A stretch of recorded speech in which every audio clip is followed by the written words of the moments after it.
Assalamualaikum warahmatullahi wabarakatuh.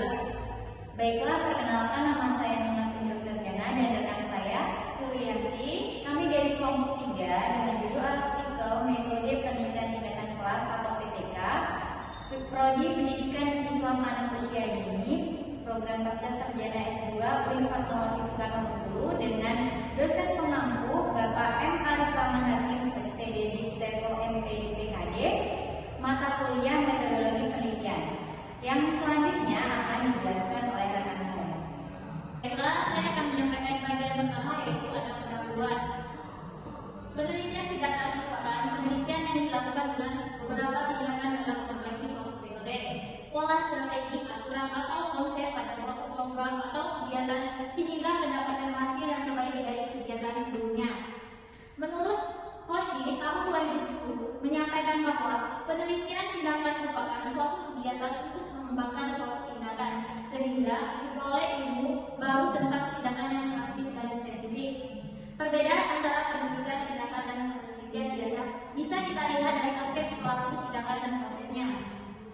Penelitian tindakan kelas atau disingkat dengan PTK. Pada sudut ini, penelitian tindakan kelas PTK atau sering disebut Classroom Action Research (CAR) dalam bahasa Inggris merupakan sebuah penelitian tindakan yang secara spesifik meneliti tindakan-tindakan yang bisa digunakan kemajuan dan keefektifan pembelajaran kelas.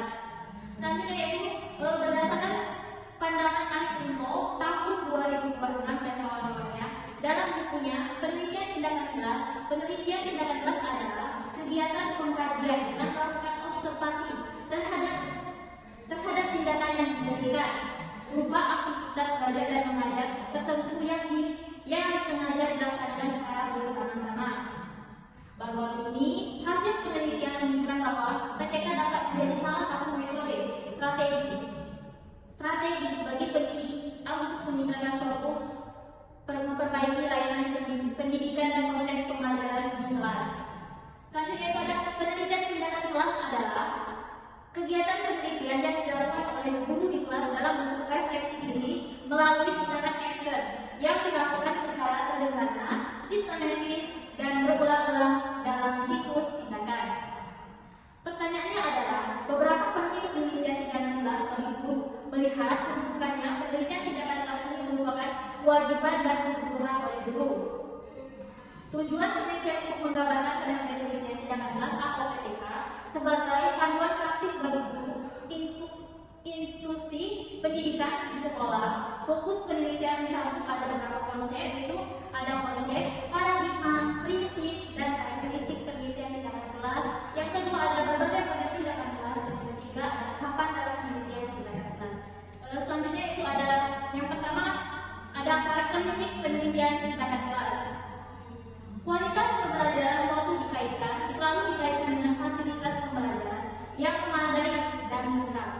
Dengan kata lain, semakin lengkap fasilitas pembelajaran, semakin lengkap pula dengan kualitas hasil pembelajaran para siswa. Ada beberapa karakteristik penelitian tindakan kelas PTK. Yang pertama itu ada karakteristik yang menjadi pembeda antara penelitian tindakan kelas PTK dengan penelitian lainnya, yaitu refleksi diri. Yang kedua, ada karakteristik lain dari penelitian tindakan kelas yang ditemukan, yaitu sistematis. Yang ketiga yaitu ada karakteristik penelitian tindakan kelas berikutnya, yaitu tempat pelaksanaannya di dalam kelas. Dan yang keempat ada penelitian tindakan kelas memiliki karakteristik fleksibel dalam pelaksanaannya. Yang kelima yaitu ada karakteristik yang terlihat jelas pada penelitian tindakan kelas ini adalah adanya siklus tindakan dan waktu yang terencana pada setiap siklusnya. Dan yang ketujuh yaitu ada karakteristik penelitian tindakan kelas yang berikutnya, yaitu bersifat kolaboratif. Dan yang kedelapan yaitu ada penelitian tindakan kelas juga memiliki karakteristik yang lain, yaitu siklus yang berkesinambungan. Yang kesembilan ada karakteristik berikutnya, yaitu diatur untuk menyesuaikan keadaan nyata dan menyesuaikan dengan kegiatan pembelajaran yang sedang berlangsung di kelas. Target penelitian Diansyah pada tahun 2009. Dan yang terakhir itu adalah penelitian tindakan kelas memiliki karakteristik yang menjadi batasannya, yaitu data dan hasil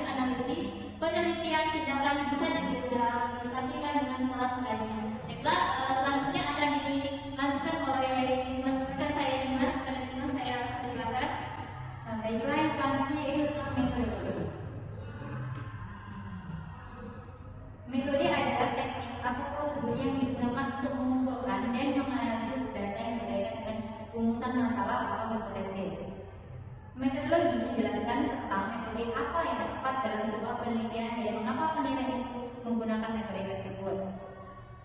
Kemudian, metodologi juga sebuah strategi, rencana aksi, proses, atau desain yang melatari pemilihan dan penggunaan metode dan menghubungkan penelitian dan penggunaan metode itu dengan hasil-hasil penelitian yang diharapkan.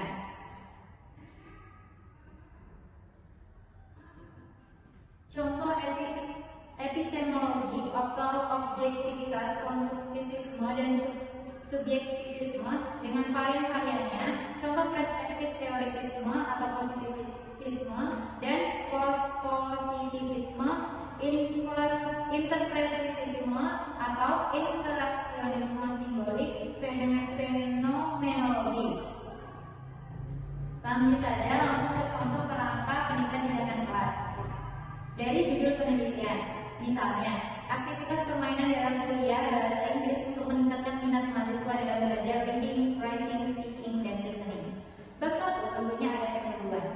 Latar belakang masalah, identifikasi masalah, membatas masalah, serta rumusan masalah, tujuan penelitian, dan manfaat penelitian. Itu ada di bab 1. Kemudian di bab 2 ada kajian teori yang di dalamnya biasanya membahas tentang sub-sub dari judul artikel kita.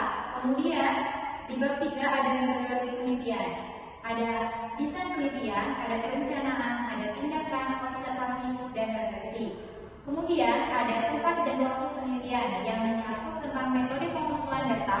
Metode pengumpulan datanya adalah observasi atau pengamatan dan kuesioner untuk penelitian tindakan kelas ini. Kemudian metode analisis data yang telah dikumpulkan dianalisis secara kualitatif dan juga secara statistis deskriptif. Kemudian di bab 4 ada hasil dan pembahasan. Tentunya di sini membahas hasil penelitian serta pembahasan yang telah dilakukan. Kemudian di bab 5 ada kesimpulan dan saran. Baiklah, kesimpulan dari pemaparan artikel yang berjudul metode penelitian tindakan kelas atau PTK. Kesimpulannya yaitu adalah penelitian tindakan kelas atau yang disebut dengan PTK adalah metode penelitian yang dilakukan oleh guru atau praktisi pendidikan untuk memperbaiki proses pembelajaran di kelas.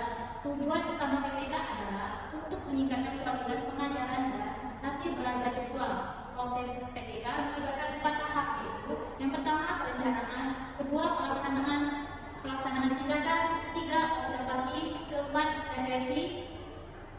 itu refleksi. Guru merencanakan tindakan untuk mengatasi masalah yang ada dalam pembelajaran, kemudian melaksanakannya, mengamati dampaknya terhadap siswa, dan akhirnya merefleksi hasil untuk menentukan langkah selanjutnya.